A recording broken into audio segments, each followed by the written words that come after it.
हरियाणा में इस वक्त क्या चुनौतियां बीजेपी के सामने हैं वो हमने आपको बताया। हमारे पैनल में जितने लोग हैं उनका मानना है कि कांग्रेस को थोड़ा आगे बता सकते हैं, विजय जी ने बताया, लेकिन बाकी सबका कहना है टक्कर है।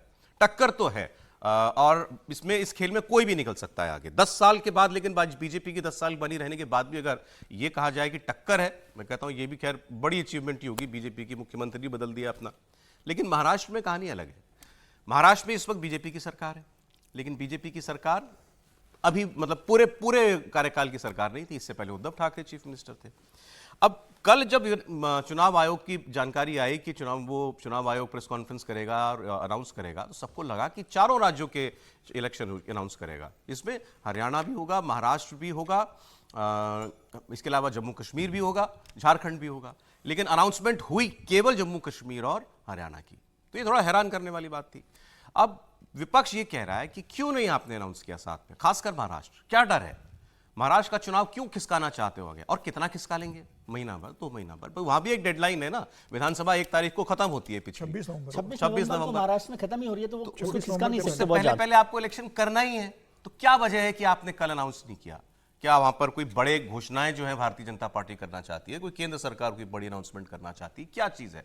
वैसे तो वहां की जो सबसे बड़ी स्कीम है लाडली बहना स्कीम, समीर जी बताएंगे, वो तो ग्राउंड पर आ गई है। पहले की चली भी गई है खाते, पहले की चली भी गई है, तो वो सबसे बड़ा हथियार है इस वक्त बीजेपी का। फिर और क्या वजह है कि आपने महाराष्ट्र का इलेक्शन अनाउंस नहीं किया? इसकी हम लोग अभी बात करेंगे। मैं आपको सुनाना चाह रहा हूं बात संजय राउत की, उद्धव ठाकरे के साथी। संजय राउत कह रहे हैं कि अभी तो लाल किले से प्रधानमंत्री बोले 1 नेशन 1 इलेक्शन। हमारे 29 राज्य हैं, केंद्र सरकार का चुनाव, 29 राज्यों के चुनाव एक साथ कराने की बात हो रही है, लेकिन आप 4 इलेक्शन एक साथ नहीं करा पा रहे हो। तो फिर कैसे 1 नेशन, कौन सा 1 नेशन 1 इलेक्शन होगा? और उसके पीछे उद्धव ठाकरे को क्या साजिश दिखाई देती है, वो संजय राउत बता रहे हैं।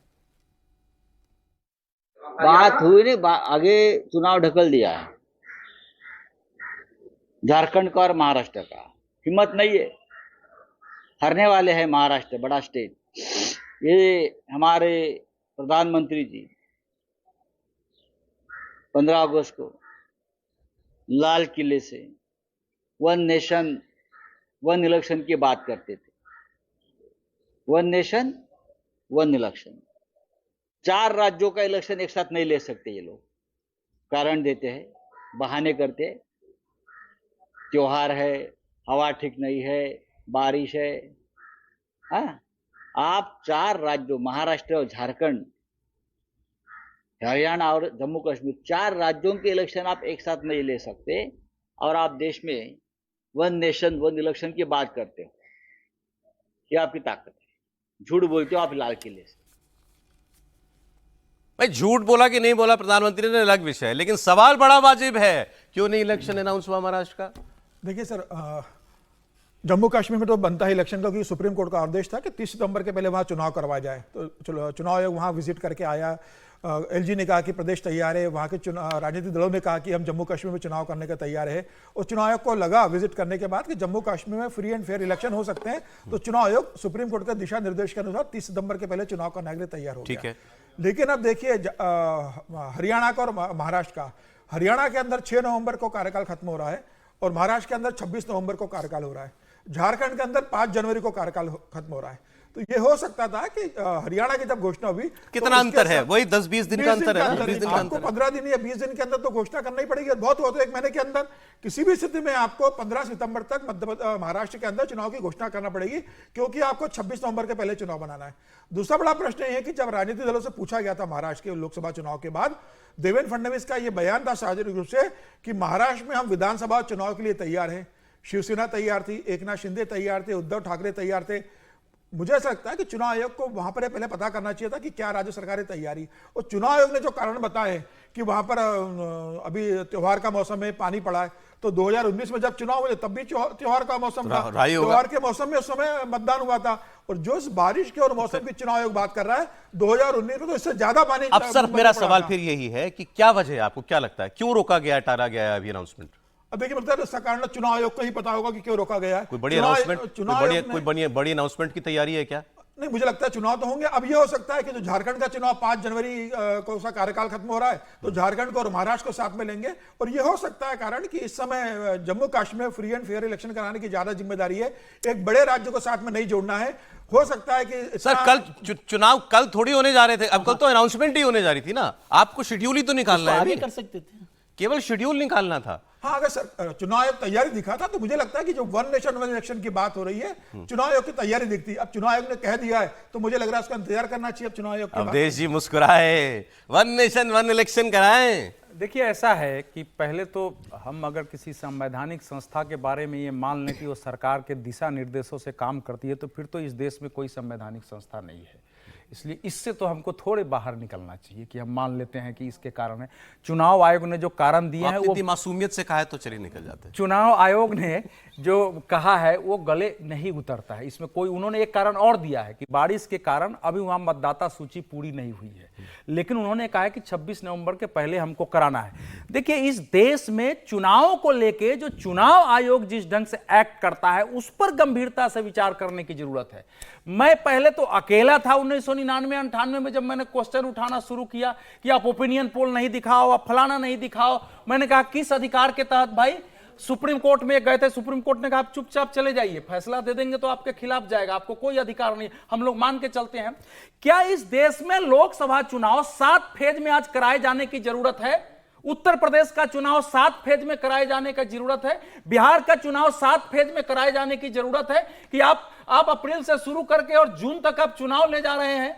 तो चुनाव आयोग का जो एकाधिकार जो इस प्रकार से है, जम्मू कश्मीर में तो सबसे छोटा चुनाव हो रहा है ना इस बार जम्मू कश्मीर का। जम्मू कश्मीर के बारे में इनका तर्क यह है कि भाई वहां चूंकि 2-2 राज्य का हम कराएंगे। उन्होंने भी कहा कल कि हम 2-2 राज्य का एक साथ कराना चाहते हैं। जम्मू कश्मीर में थोड़े ज्यादा फौज की जरूरत है। अरे भाई 10 लाख फौज हमारे साथ है, 10 लाख के आसपास पैरामिलिट्री। मूल बात क्या होता है कि इस देश में चुनाव आयोग चुनाव को लंबा खींचना, अलग अलग करा करके अपनी प्रमुखता बनाए रखना चाहता है। यह उसके कैरेक्टर में शामिल हो गया। सर 7 फेज के चुनाव पर हम लोग 2014 में भी क्वेश्चन उठाए, 2019 में भी उठाया। वो चुनाव आयोग प्रमुखता चाहता है, इसीलिए मनुष्य है क्योंकि उनको उस समय ट्रांसफर का अधिकार, पूरी अधिकार चलता है। तो इस पर भी विचार करने की जरूरत है।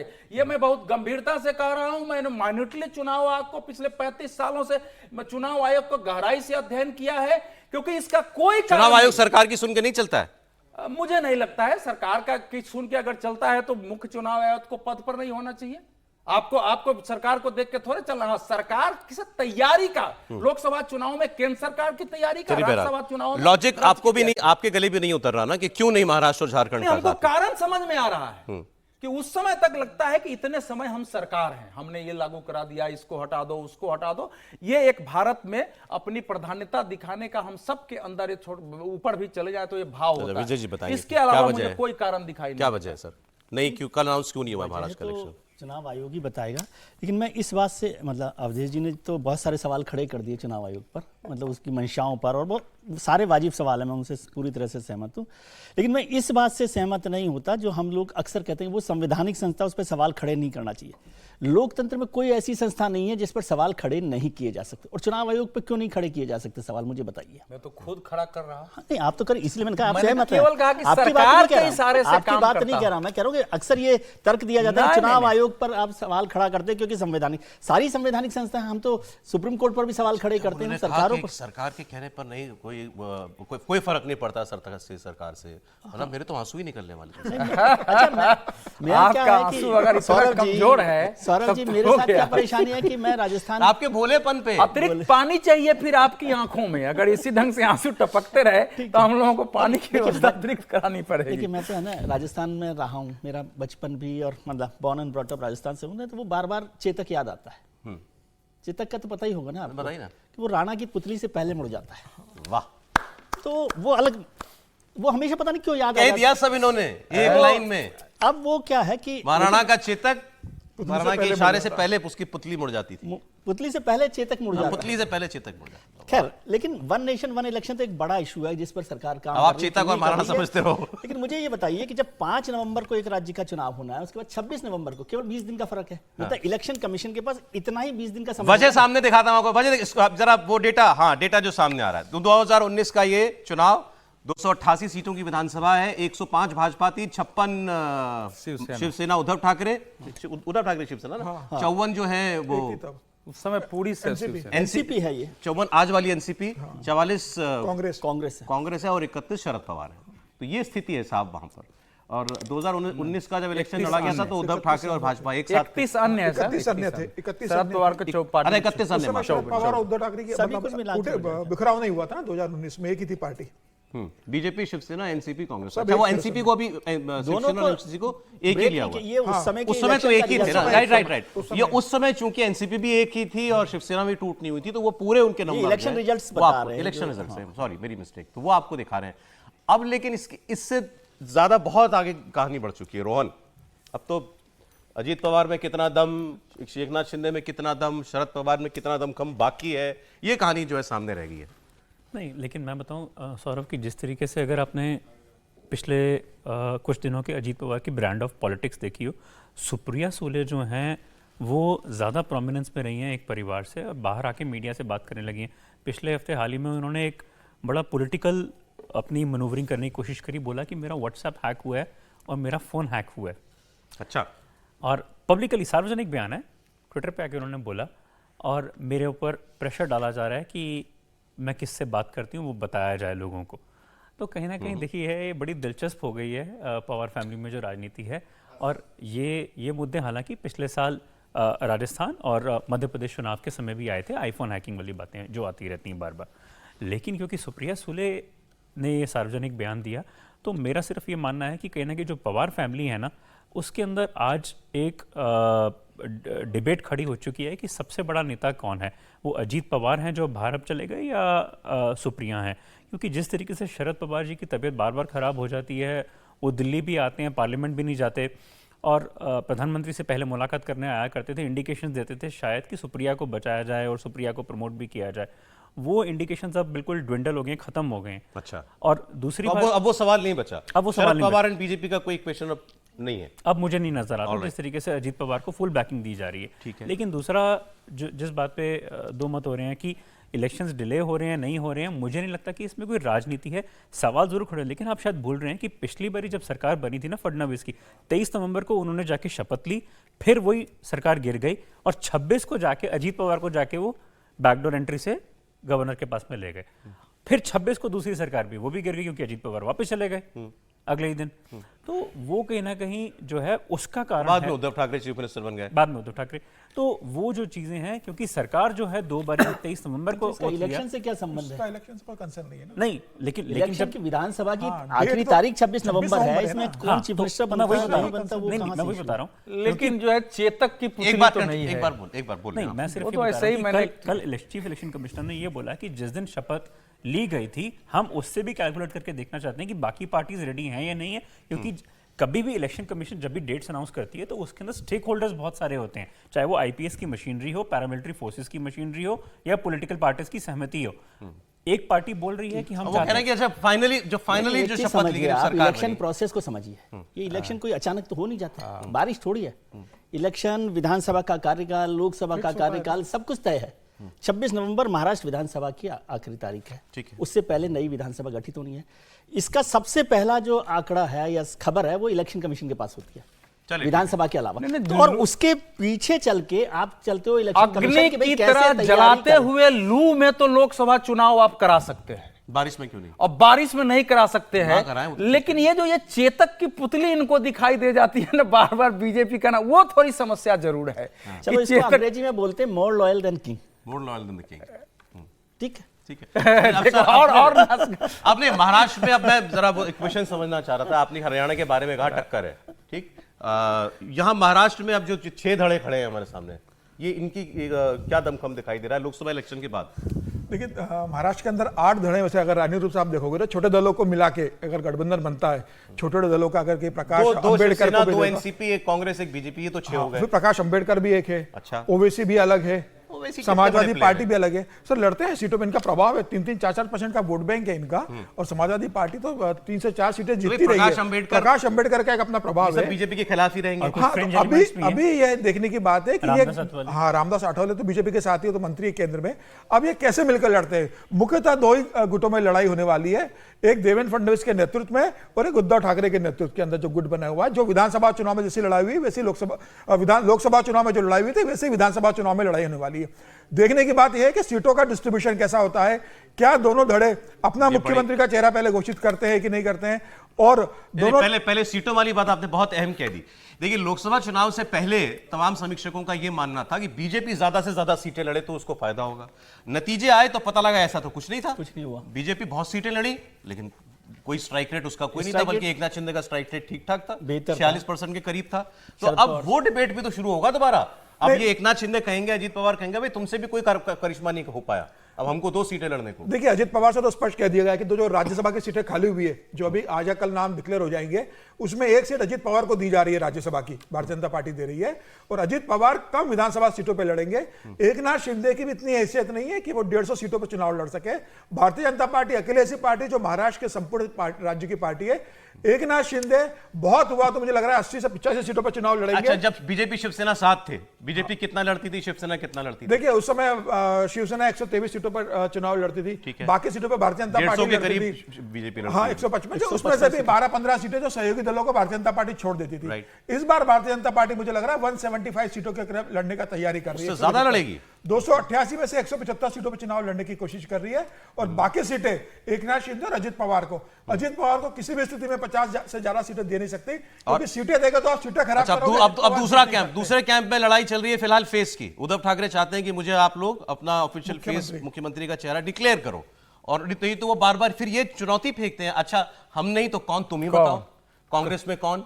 कल तो सभी कांग्रेस और एनसीपी के सब बड़े नेता वहां थे, वहां उन्होंने नाना पटोले का भी नाम लिया कि अगर वही है तो वही डिक्लेयर कर दो, हम उसका समर्थन कर देंगे, यहां तक कहा। लेकिन उस मीटिंग पर थोड़ा सा ध्यान दीजिएगा ना, तो उनके साथ बैठी हुई सुप्रिया सुले के चेहरे पर एक मुस्कुराहट मुझे दिखाई दी। हाँ, और शरद पवार गंभीरता से बैठे हुए थे। इनकी वही छटपटाहट है कि हमको लीडर बना के लाया गया, अगर हम लीडर नहीं बनते हैं तो अपने लोगों के बीच किस हैसियत से जाएंगे। उद्धव ठाकरे की समस्या ये कि हम अपने लोगों के बीच किस हैसियत से जाएंगे, फिर तो कहेगा एकनाथ शिंदे आपसे ज्यादा बेहतर है। और देखिए, विधानसभा चुनाव में शरद पवार को भी मालूम है कि मुस्लिम वोट ने महाविकास अघाड़ी के पक्ष में एक बड़ी भूमिका निभाई है, इन ब्लॉक गया है, शिवसेना को भी उसका, उद्धव ठाकरे को भी उसका लाभ मिला है। विधानसभा चुनाव में उसी रूप में चीजें होंगी यह कहना अभी कठिन है। विधानसभा के समीकरण बदल सकते हैं, तो विधानसभा में अच्छा ठीक है। अच्छा, मुझे क्योंकि अब झारखंड पे भी जाना, आप साहब नहीं कंप्लीट। विधानसभा में शरद पवार और बाकी ये मान रहे हैं कि ये उद्धव ठाकरे के प्रभाव से के कारण इस चुनाव में उतना असर नहीं होगा जैसा कि लोकसभा में हो गया, वो हमारे कारण यही सीट जीतेंगे। उद्धव ठाकरे के पास वो ताकत नहीं है। अच्छा ठीक, अब सर क्योंकि झारखंड पर बढ़ना है, आपने महाविकास अघाड़ी का कहा, वहां पर तो बहुत झगड़ा है, जो कल भी देखा हमने उद्धव ठाकरे को लेकर, लीडरशिप को लेकर। महायुति में तय हो गया क्या कि कौन लीडर होगा? उनको तो सबसे अच्छा, वहां पर इश्यू नहीं है, आप कह रहे हैं वहां इश्यू नहीं है। अब जो उद्धव ठाकरे कह रहे हैं वही तो एकनाथ शिंदे भी कहेंगे ना। नहीं, मैं पूछ रहा हूँ कि वहां पर कुछ तय हो गया है क्या? चर्चा नहीं हुई इसलिए मैंने सोचा कि शायद तय होगा। नहीं, समीर जी बता सकते। समीर जी ने कहा कि देवेंद्र जी के नेतृत्व में चुनाव लड़ेगी। भारतीय जनता पार्टी कह रही है कि हमें मुख्यमंत्री का चेहरा बनाना है, एकनाथ शिंदे कह रहे हैं कि मुझे डिक्लेयर करो। वहां इस बात पर सहमति बन गई है कि मिलकर चुनाव लड़ेंगे, उसके बाद देखेंगे। ये लोग कह रहे हैं कि डिक्लेयर करो ना। यहाँ तो उद्धव ठाकरे कह रहा है कि आप डिक्लेयर करो, जिसके लिए शरद पवार तैयार नहीं और कांग्रेस तैयार नहीं हो रही है। वहां की लड़ाई है, यहाँ तो कोई लफड़ा ही नहीं है। यहाँ मिलकर चुनाव लड़ेंगे, बाद में मुख्यमंत्री बन जाएगा। विजय जी मेरे बगल में खड़े हो गए, छोटी छोटी चुटी काटते रहते हैं ना। आपका चश्मा सीधा है, आपको सीधा दिखाई देता है। हमारे मित्र विजय जी ने कभी सीधा चश्मा रखा ही नहीं है, तो थोड़ा सा उल्टा पुल्टा दिखाई देता है। एकनाथ शिंदे को, अच्छा, एकनाथ शिंदे को लीडर ना डिक्लेयर करना अफोर्ड कर सकती है बीजेपी? कर सकती है, और चुनाव के बाद बिल्कुल चुनाव के बाद भी कर सकती है। एकनाथ शिंदे इसके लिए मानसिक रूप से निश्चित तैयार होंगे। पहले भी देखा गया है, जब देवेंद्र फडणवीस मुख्यमंत्री होकर उप मुख्यमंत्री बन सकते हैं, तो एक मुख्यमंत्री आगे उप मुख्यमंत्री और बाकी क्यों नहीं बन सकता है। और देश में तो उदाहरण है, हमारे जब उमा भारती जी गई थी तो वहां एक मुख्यमंत्री बने, बाद में वो आपने जितना सरलता से कह दिया, इतना सरल है कि नहीं ये तो मैं बाद में पता चलेगा। अब फिर वही मैंने जो आपको हरियाणा में पूछा था सर, वन वर्ड में, कौन आगे, बीजेपी कैंप या कांग्रेस कैंप, आप ही बताइए इस वक्त। नहीं, इस समय महाराष्ट्र में जो बीजेपी की कैंप है वो पहले से बेहतर स्थिति में आई है। अब वो आत्मविश्वास अब इस समय बढ़ा है, जमीनी हालात बदल रहे हैं। ठीक है, यहां भी टक्कर वाली बात, विजय जी। मजबूत टक्कर में समझता हूँ, और बीजेपी बहुत कमजोर स्थिति में नहीं है, अच्छी लड़ाई है। मतलब पहले बहुत ज्यादा खराब लग रहा था, अब बेहतर स्थिति। समीर जी, मुझे लगता है अभी इसमें बहुत कड़ी टक्कर है। भारतीय जनता पार्टी सबसे बड़ा दल बनेगा, लेकिन देखना होगा कि एकनाथ शिंदे और अजित पवार क्या उतना बेहतर प्रदर्शन कर पाते हैं। कड़ी चुनौती है, मामला एकदम पल्ला बराबर का दोनों आगे में। कौन, बीजेपी प्लस या कांग्रेस प्लस? सौरभ, जो भारतीय क्रिकेट और भारतीय पॉलिटिक्स है ना, जब चिप्स डाउन होते हैं ना, ये तभी परफॉर्म करते हैं, वर्ल्ड कप भी तभी जीतते हैं। ये बीजेपी की भी स्थिति वही होती है। आज लोग बोल रहे थे ना कि लोकसभा के बाद में कमजोर है, ये वही पार्टी है जो ये इलेक्शन जीत के भी आएगी, बाउंस बैक करेगी, ये जीत के आएगी इलेक्शन, जीत के आएगी। कॉन्फिडेंस आपको, मतलब इतना विश्वास अभी दिख रहा है? 100%। 100%। देखिए, हरियाणा में हम सब ने यही बोला कि कांटे की टक्कर है। महाराष्ट्र में सब लोग ये बोल रहे हैं कि भाजपा इस समय मजबूत स्थिति में है, और मुझे भी यही नजर आ रहा है। अच्छा, चलें, ठीक है साहब। ये मैं तो खैर मैंने उम्मीद नहीं की थी कि ये 100% वाला भी जवाब आ सकता है बीजेपी के लिए। कोई बात जिंदगी और पॉलिटिक्स में कहीं भी 100% कुछ नहीं होता। दार्शनिक बात चुनाव के बीच में, नहीं, वहाँ के जरा झारखंड बहुत इंटरेस्टिंग हो गया व्यूअर्स। झारखंड के पूर्व मुख्यमंत्री चंपई सोरेन को लेकर सुगबुगाहट है। क्या वो नाराज चल रहे हैं अपनी पार्टी से और हेमंत सोरेन से? वही बात जो वहां बात हुई थी, एकनाथ शिंदे को अगर कह दिया जाए अब आप मुख्यमंत्री नहीं, आप उतर जाइए प्लीज, हमने आपको कुर्सी दी थी, आप नीचे आ जाइए। उनके साथ वही हुआ। हेमंत सोरेन जेल गए तो चंपई सोरेन सीएम बन गए। हेमंत सोरेन बाहर आ गए तो उन्होंने कहा भाई साहब आओ नीचे, हम जाएंगे वापस चले गए। चंपई सोरेन से आप पूछा जा रहा है कि अब सवाल सीधा किया कि आप क्या नाराज हैं? जवाब सुनिए मजेदार, अभी तो हम यही हैं, अभी तो हम यही हैं। बहुत कह दिया, बहुत कुछ कह दिया। चंपई सोरेन को सुनिए। और बीजेपी, उसकी मतलब वो बीजेपी में आ सकते हैं, यही खबरें चल रही हैं। बीजेपी के वहां के इंचार्ज है हेमंत विश्व शर्मा, वो क्या कहते हैं, दोनों बातें आप सुने। वो भी महत्वपूर्ण तरीके से कहा। आप लोग ऐसा सवाल ना जो बोलने भी नहीं सकोगे, हम तो आपका सामने है। हमारा साथ अभी तक कोई संपर्क में नहीं है। दिन में मैं चैनल से ही न्यूज़ देख रहा हूं, और चंपई सोरेन जी एक बहुत ही वरिष्ठ पॉलिटिशियन है। उनका बारे में मैं कोई कैजुअल कमेंट देना नहीं चाहता हूं। ये हेमंत विश्व शर्मा ने बहुत सधी हुई प्रतिक्रिया दी, और चंपई सोरेन मुझे ऐसा लगा डक कर रहे थे इस संबंध में। देखिए, चंपई सोरेन बहुत बड़े नेता है। सरायकेला से 7 बार के लगातार विधायक है, 1991 से लगातार जीत रहे हैं। और जिस क्षेत्र से वो जीत रहे हैं वहाँ भारतीय जनता पार्टी को स्पेस नहीं मिल पा रहा चंपई सोरेन के कारण। शिबू सोरेन के बहुत करीबी रहे, परिवार के बहुत विश्वस्त थे, और इसीलिए जब जेल में गए हेमंत सोरेन तो चंपई सोरेन को मुख्यमंत्री बनाया। लेकिन ये कहा जाता है कि चंपई सोरेन को इस बात की शिकायत थी कि इतना अच्छा वो काम कर रहे थे, जैसा हेमंत सोरेन चाहते थे वैसा काम कर रहे थे। शिबू सोरेन से वो लगातार बात कर रहे थे, कल्पना सोरेन से बातचीत करके वो सरकार चला रहे थे। उसके बाद हेमंत सोरेन को उसकी क्या जल्दी थी? अगर वो संगठन का काम देखते, लोकसभा विधानसभा चुनाव में सरकार आती, उसके बाद हेमंत सोरेन अगर मुख्यमंत्री बनते तो चंपई सोरेन की इच्छा थी। लेकिन अब जैसे बिहार में हुआ था, जैसे मांझी को लगा कि भाई मुझे हटा दिया तो मांझी ने बगावत की, उसके बाद अगर पार्टी छोड़ दे तो हैरानी की बात नहीं। मुझे लगता है हैरानी नहीं होगी, लेकिन झारखंड मुक्ति मोर्चा का बहुत तगड़ा झटका होगा अगर चंपई सोरेन जाते हैं। लेकिन ये क्या वो खाली विधायक? सर मेरे पास ब्रेक लेना ज्यादा टाइम नहीं है, मैं आपकी चेहरा कि हम झारखंड को बहुत डिटेल में डिस्कस कर पाएं, किसी और दिन करेंगे। लेकिन मैं वही सवाल जरूर पूछ लेता हूं, यक्ष प्रश्न हमारा, इस वक्त झारखंड में स्थिति क्या लग रही है विजय जी 5 साल गठबंधन की सरकार रहने के बाद? बीजेपी फाइट कर रही है अच्छे से मेरे हिसाब से। आउट ऑफ कॉन्टेस्ट नहीं, आउट ऑफ कॉन्टेस्ट बीजेपी नहीं, बिल्कुल। अवधेश जी, बीजेपी को एज है इस समय, एज है, आगे है बीजेपी। ऑलराइट, समीर जी, झारखंड में भारतीय जनता पार्टी पूर्ण बहुमत की सरकार बनाएगी। Very confident comment. Okay Rohan? बिल्कुल, समीर जी से बिल्कुल सहमत हूँ। क्लियर है, पूर्ण बहुमत।